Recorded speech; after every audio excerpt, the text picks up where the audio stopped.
माँ शारदे को नमन। आप सभी को प्रणाम। आज दिन सोमवार है। आज के दिन भोलेनाथ की विशेष पूजा की जाती है। भगवान शिव के लोग दर्शन करते हैं, जल चढ़ाते हैं, पुष्पांजलि देते हैं, जैसे भी कहें। विशेष प्रार्थना की जाती है भगवान की, भोलेनाथ की।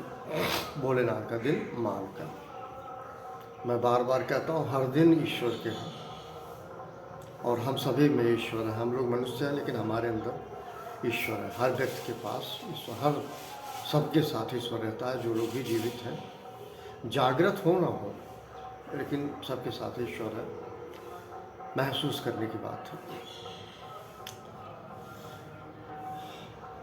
मैं विगत वर्षों में एक चीज़ देख रहा हूँ, पा रहा हूँ कि घर में आयोजन प्रयोजन किए जाते हैं, जैसे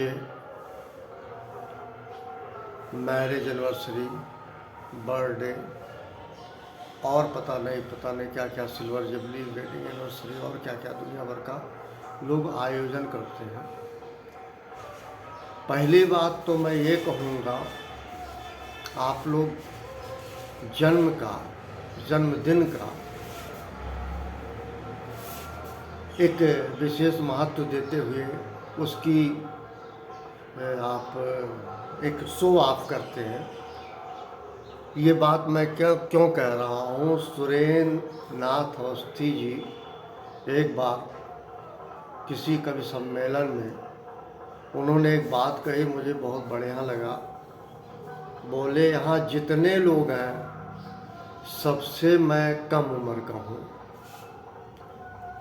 उन्होंने कम उम्र की परिभाषा ये बताई, बचे हुए उम्र से, ना कि बढ़े हुए उम्र से। जो बचा हुआ उम्र है उसकी बात उन्होंने कह के ये बताई, मैं सबसे कम उम्र का हूँ, क्योंकि कम जीवन है।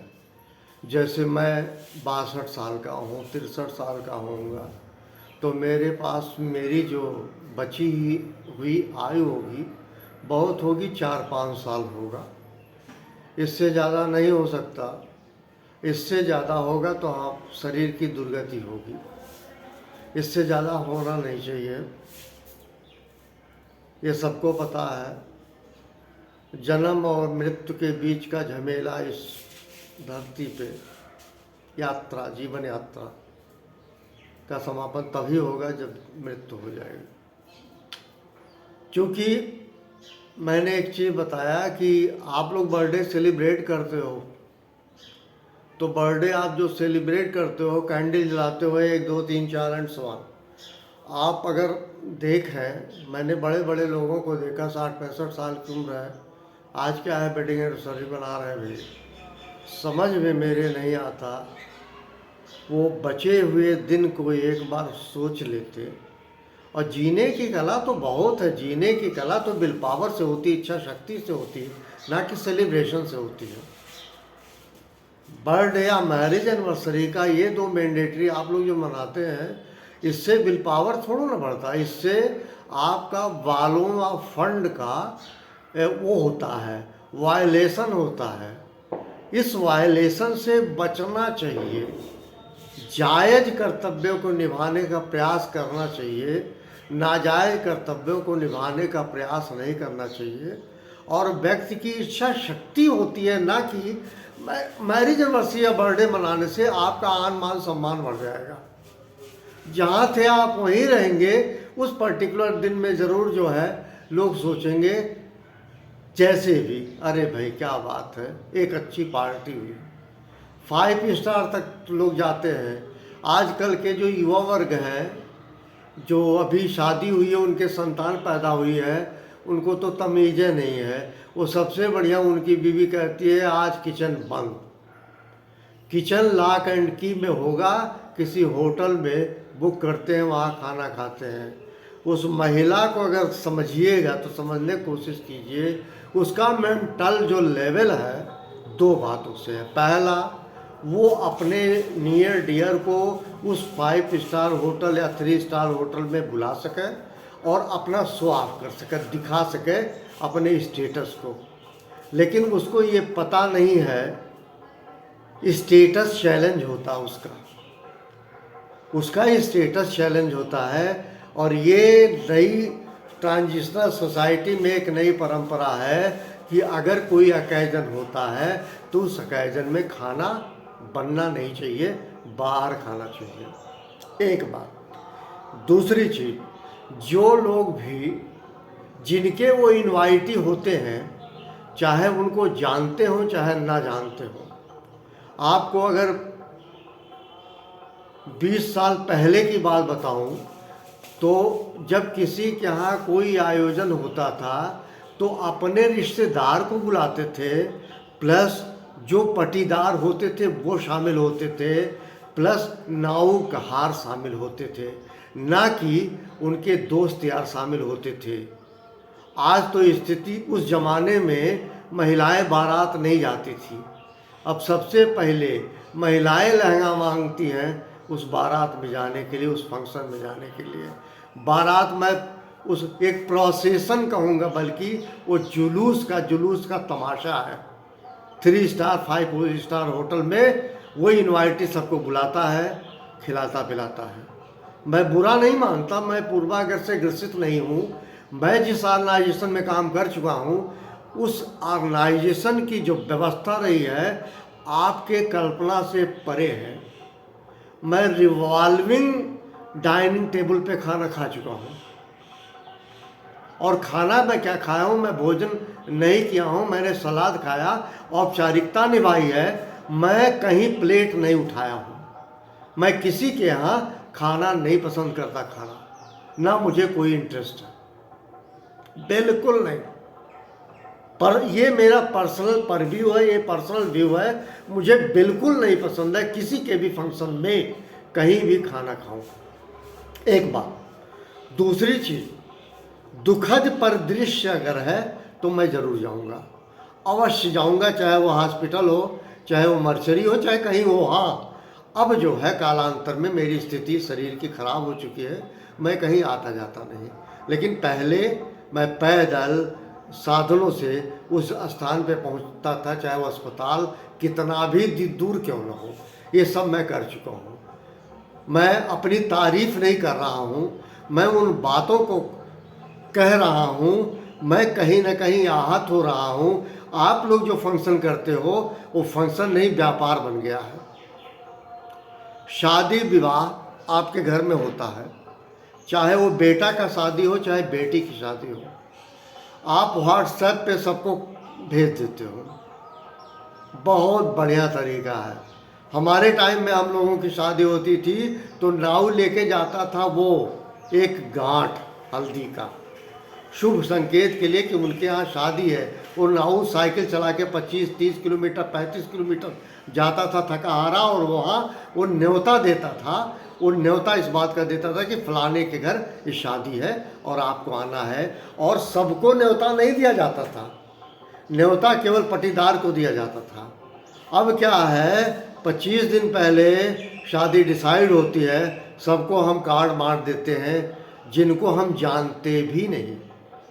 स्पेशली अर्बनाइजेशन में, नगरीकरण जो हुआ है भारत में, मैं चूँकि भारत के विभिन्न स्थानों पे रहा हूँ, जिसको आप बड़ी सिटीज़ कह सकते हो, कोलकाता, दिल्ली, मुंबई, चेन्नई, हैदराबाद, बंगलुरु, इससे ज़्यादा कोई बड़ी सिटी नहीं है।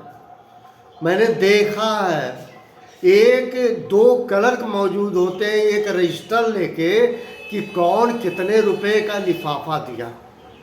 वो 2 आदमी सिर्फ इसी काम के लिए उस टाइम ड्यूटी करते हैं कि जैसे वोटर आईडी बांट रहे हैं, जैसे आधार कार्ड बांट रहे हैं, जैसे राशन की दुकान में राशन बांट रहे हैं। वो रात भर जगता है कौन कितना न्योता दे रहा है, और वो रजिस्टर में लिखा जाता है। इसको मैं क्या कहूँ, इसको मैं व्यापार नहीं कहूँ तो क्या कहूँ। एक बात। दूसरी चीज़, आपको जो कुछ करना है करें, मेरी सबसे हाथ जोड़ के विनती है, इसको व्यापार ना बनाएं। जो कस्टम है, सोशल कस्टम है, उस कस्टम को कस्टम में ही रहने दें, व्यापार ना बनाएं।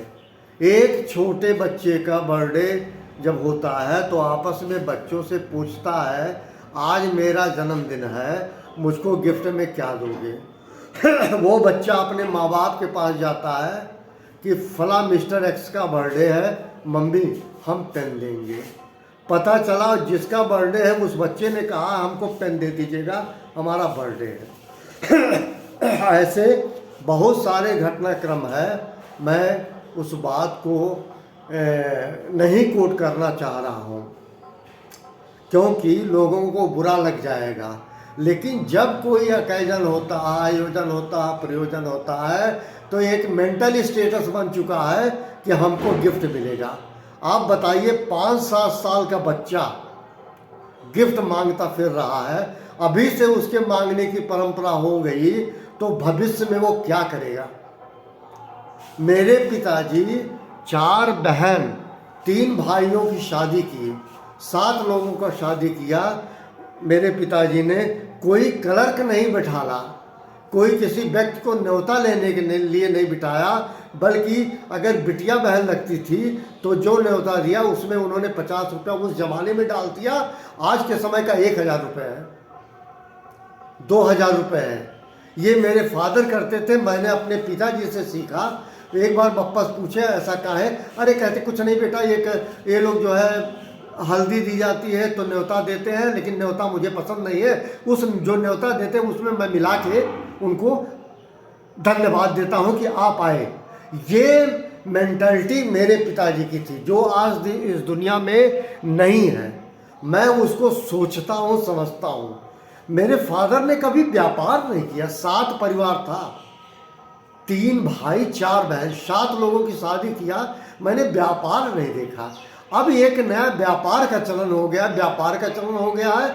उसमें 2 मैंडेटरी है। पहला, हम साबित करेंगे हम कितने बड़े हैं, जबकि वो जो बड़े दिखा रहे हैं अंदर से बहुत गरीब है। इतना गरीब है कि आप सोच नहीं सकते।